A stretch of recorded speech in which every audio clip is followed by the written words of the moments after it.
La hayatan illa bil Islam, wa la islama illa bil jihad, wa la jihada illa bid da'wah, wa la da'wata illa bil muqaddimah, wa khairu muqaddimah bil Islam. Assalamualaikum warahmatullahi wabarakatuh. Perkenalkan, saya Siva Silviani dari jurusan Pendidikan Islam Anak Usia Dini kelas 1C. Izinkan saya bercerita tentang 4 jenis orang tua yang digambarkan dalam Al-Quran.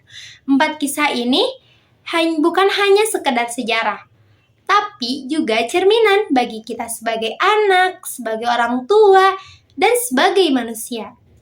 Yang pertama, orang soleh dengan pasangannya yang tidak soleh. Seperti kisah Nabi Nuh dan istrinya. Di masa lampau, ada seorang nabi yang penuh kesabaran. Namanya Nabi Nuh alaihi salam. Ia menyeru kaumnya pada Allah selama ratusan tahun. Namun, hanya sedikit yang beriman. Bahkan, istrinya sendiri tidak beriman. Ketika Nabi Nuh membangun bahtera besar, sang istri justru mengejek dan memihak pada kaum kafir. Dalam Al-Quran, Allah menjadikan istri Nabi Nuh sebagai perumpamaan bagi orang kafir karena ia berkhianat kepada suaminya dalam iman.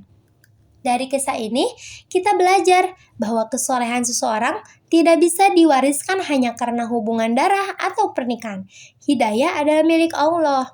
Yang kedua, orang jahat dengan pasangan yang beriman, seperti kisah Fir'aun dan istrinya Aisyah. Lihatlah kisah Fir'aun, manusia yang mengaku sebagai Tuhan. Namun, di balik keangkuhan itu, ada seorang wanita yang berhati surga, yaitu Aisyah, istrinya sendiri. Aisyah beriman kepada Allah secara sembunyi-sembunyi, meski hidup di istana yang penuh kesombongan. Ketika Fir'aun menyiksanya, ia berdoa, "Ya Rabbu, bangunkanlah untukku rumah di sisimu di syurga." Sebagaimana firman Allah Quran Surat At-Tahrim ayat 11.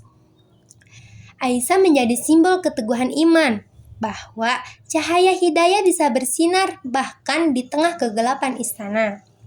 Yang ketiga, ada orang soleh dengan pasangannya juga soleh.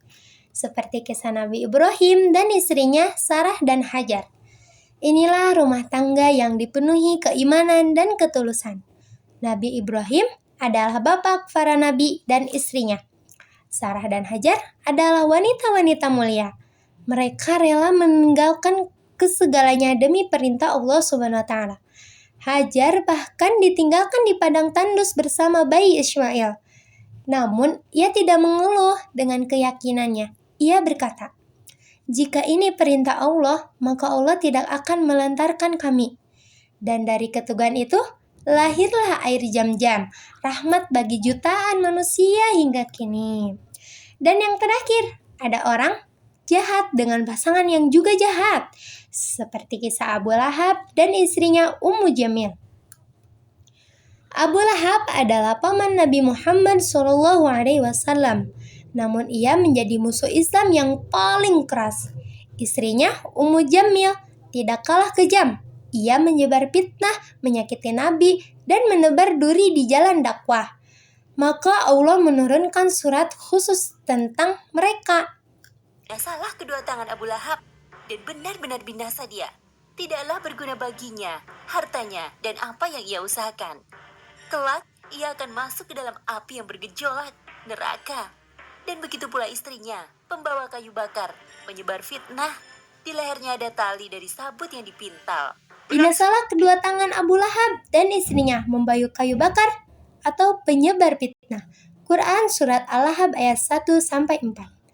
Pasangan ini menjadi contoh keluarga yang bersatu dalam keburukan. Betapa mengerikannya jika cinta digunakan bukan untuk kebaikan, tapi untuk menentang kebenaran.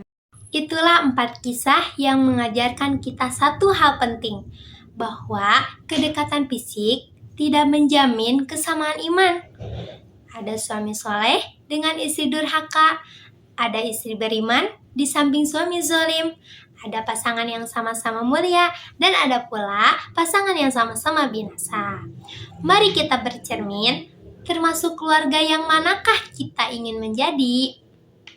Semoga Allah menjadikan kita orang tua dan anak yang saling menuntun menuju surga. Sekian yang bisa saya sampaikan, kurang lebihnya mohon dimaafkan. Bila taufiq wal hidayah, wassalamualaikum warahmatullahi wabarakatuh. Bye-bye.